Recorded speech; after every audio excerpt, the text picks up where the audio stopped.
పెద్దపల్లి వద్ద గూడ్స్ రైలు పట్టాలు తప్పడంతో ఆ రూట్లో నడిచే పలు రైళ్లను దారి మళ్లించారు అధికారులు. మరికొన్ని రైలు సర్వీసులను రద్దు చేశారు. దీంతో పెద్దపల్లి మార్గంలో గమ్యం చేరుకోవాల్సిన ప్రయాణికులు తీవ్ర ఇబ్బందులకు గురయ్యారు. వారానికి ఒకసారి నడిచే జమ్ము తావి ఎక్స్ప్రెస్ సికింద్రాబాద్కు రాత్రి 8:45 చేరుకోవాల్సి ఉండగా దారి మళ్లించడంతో ఆ రైలుకు వెళ్లే 600 మంది ప్రయాణికులకు ఇబ్బందులు తప్పలేదు.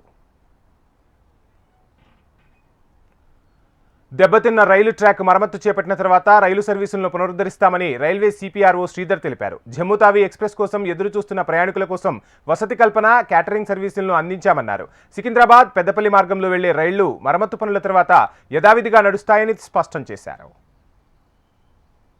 రామగుండం మధ్యలో గూడ్స్ ట్రైన్ డీరైల్మెంట్ జరిగింది నిన్న సాయంత్రం. దానికి ముఖ్యంగా అది గూడ్స్ ట్రైన్ స్టీల్ లోడ్ని క్యారీ చేస్తూ ఉంది. ఆన్ రన్లో డీరైల్మెంట్ అవడం వల్ల 3 లైన్స్ ఉన్న ట్రిప్లింగ్ సెక్షన్లో 3 లైన్స్ పైన కూడా 12 వ్యాగన్లు డీరైల్ అయ్యాయి. ఆ 12 వ్యాగన్లు కూడా 3 ట్రాక్స్ పైకి రావడం వల్ల కంప్లీట్గా ట్రాఫిక్ అన్నది ఆగిపోయింది. ఆ రూట్లో, ఈ ట్రంక్ రూట్ అంటే మనకి ఢిల్లీ టు చెన్నై వెళ్ళే రూటు, అది కంప్లీట్గా హ్యాంపర్ అయిపోవడం వల్ల ఆ రూట్లోంచి ట్రైన్స్ పంపించేందుకు వీలు కాలేదు. సో దానికి సంబంధించి ఇప్పటి వరకు దాదాపు 46 ట్రైన్స్ని క్యాన్సిల్ చేయడము, అలాగే 75 ట్రైన్లని డైవర్ట్ చేయడము, 10 ట్రైన్స్ని రీషెడ్యూల్ చేయడము, 18 ట్రైన్స్ని పార్షియల్గా క్యాన్సిల్ చేయడం జరిగింది.